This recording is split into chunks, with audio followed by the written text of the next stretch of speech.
Welcome back, Hodlers. Today I wanted to go into the basics on what are liquidity pools so you guys understand a little bit more about how DeFi works. If you do like these videos, go ahead and give me a like and obviously subscribe for more crypto news and content.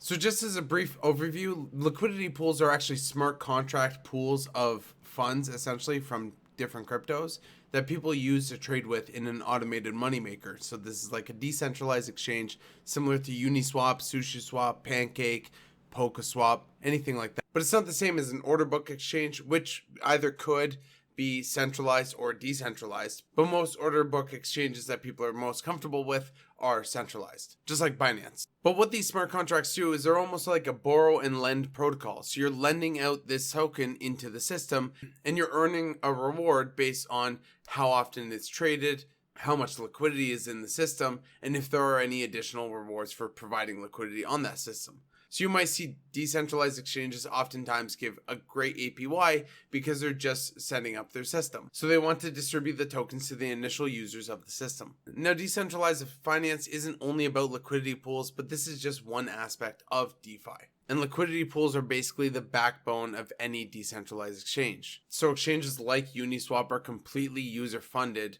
in the tokens that everyone trades. Now, the big thing here to remember about liquidity pools is this is peer-to-peer. And Michael Saylor specifically talks about how the peer-to-peer music industry really disrupted music in its day in terms of Napster and everything else. So peer-to-peer is always going to disrupt the technologies already in place. So when we have a peer-to-peer borrow and lend system in the decentralized exchanges, this just means that we are funding each other's activities on these decentralized exchanges. And there's no central body controlling what we're doing. Now, this is often in an automatic moneymaker like Uniswap, like Polkaswap. And I also understand that a lot of tokens name themselves after food. I don't know why, but hey, maybe it's a fun tactic to get people in. I think a lot of people are a little bit wary though, because you see something like SushiSwap and you don't want to really invest in it, but SushiSwap is a good product. Same with PancakeSwap and the BSC. There's a lot of big bullish things that happen on the BSC, and I think that's just going to continue as everything is fleshed out.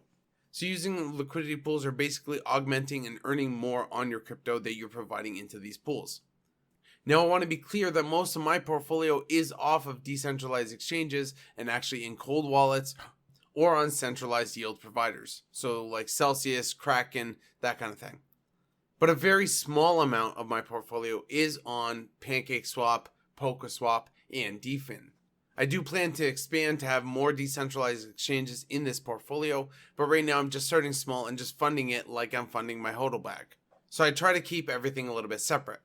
I don't look at my DeFi portfolio as the thing that's going to carry me off. The big thing to note here that hodling just Bitcoin within 5 years is going to be a great financial decision. So I don't want to risk that, so I'll just hold my main hodl bag. And another big risk of liquidity pools is what's called the impermanent loss. Say you have a liquidity pool of ETH and BNB. If somebody buys some ETH with BNB, that's adding more BNB to the system and taking out ETH. That means the price of ETH goes up because it's more scarce compared to the BNB price, which means that your token allocation in your liquidity pool will now change because it's always trying to keep a 1-to-1 ratio in terms of its value. So it has to be 1-to-1 BNB and ETH in terms of value. So if ETH goes up, BNB goes down, then you get more BNB to cover the price of ETH and you lose out on ETH. Now, that being said, you can always restructure the pool afterwards and buy your original tokens back, and you should basically break even as long as you're managing it right. But for this, I would just stray away from any token pairs that might seem a little bit risky for you. Now, arguably, you might say that some of my token pairs in PancakeSwap are a little bit risky, but I've looked into some of the projects, and really my DeFi portfolio is pretty liquid, so I'm fine with moving it as it goes. So there's constant changes happening to my DeFi portfolio, much unlike my hodl bag. Liquidity pools are a core technology in decentralized finance, and I think it's going to continue on in that trend as more decentralized exchanges flush out. And this is why you should at least dip your toes into DeFi and start providing some liquidity on decentralized exchanges. That's it for me. Hopefully you guys enjoyed this video. Go ahead and like, comment, and subscribe. And of course, happy hodling.